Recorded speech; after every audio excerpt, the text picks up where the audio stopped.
नमस्कार, आप देख रहे हैं टाइम्स ऑफ महाराष्ट्र और मैं हूं आपके साथ मानवी ठाकुर। शुरुआत करते हैं आज की खास खबरों के साथ। मुख्यमंत्री देवेंद्र फडणवीस ने प्रधानमंत्री नरेंद्र मोदी के नेतृत्व में भारत की बढ़ती वैश्विक शक्ति और रणनीतिक क्षमताओं को बड़े उत्साह के साथ रेखांकित किया। उन्होंने ऑपरेशन सिंदूर का विशेष उल्लेख करते हुए इसे भारत की निर्णायक शक्ति और मानवीय मूल्यों का प्रतीक बताया। फडणवीस ने कहा कि यह ऑपरेशन भारत के साहसिक कदमों और नेतृत्व की मजबूती को दर्शाता है, जिससे पूरी दुनिया में देश की प्रतिष्ठा बढ़ी है।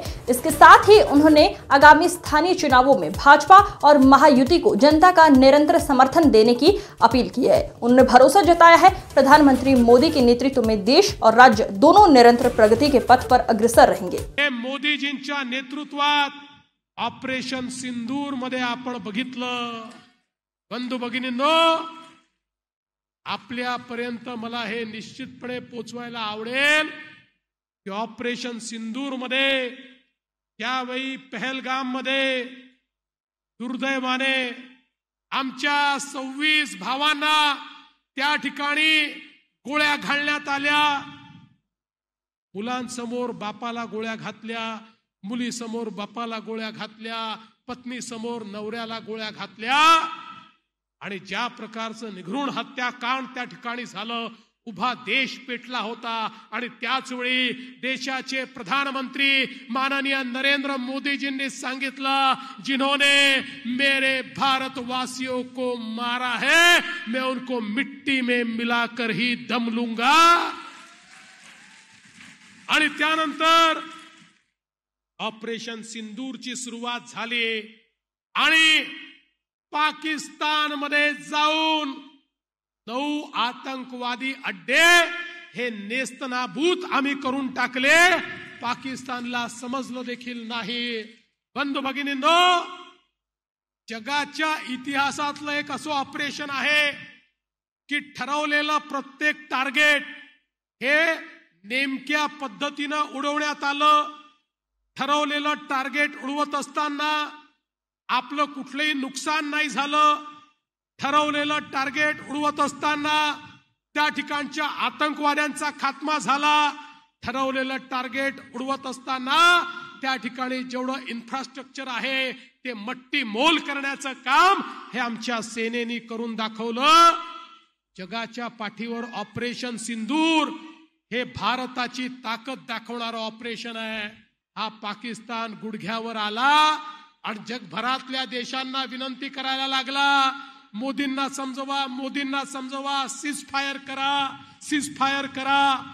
काही देशांनी मध्यस्थी करण्याचा प्रयत्न केला, पण मोदीजींनी सांगितलं, अरे पाकिस्तानला या ठिकाणी युद्धबंदी करायची असेल त्यांनी फोन करून आम्हाला विनंती करावी, मग आम्ही त्याचा विचार करू, दुसऱ्याच्या म्हणण्यावर करणार नाही। आणि शेवटी पाकिस्तानला त्या ठिकाणी विनंती करावी लागली आणि त्यानंतर ही युद्धबंदी झाली। आणि म्हणून बंधू भगिनींनो, भारताची सेना, भारताचे शूर सैनिक, भारताचं सैन्य दल आणि त्यासोबत त्याच्या पाठीमागे उभे असलेले माननीय प्रधानमंत्री नरेंद्र मोदीजी यांची ताकद, याच्यामुळे एक अजेय भारत आपण घडलेला या ठिकाणी पाहतो। एक असा भारत जो कोणाच्या बापाला देखील झुकवता येणार नाही, अशा प्रकारचा भारत आज मोदीजींनी तयार केला आहे। आणि म्हणून या 11 वर्षामध्ये हे परिवर्तन आपण घडवलेलं आहे।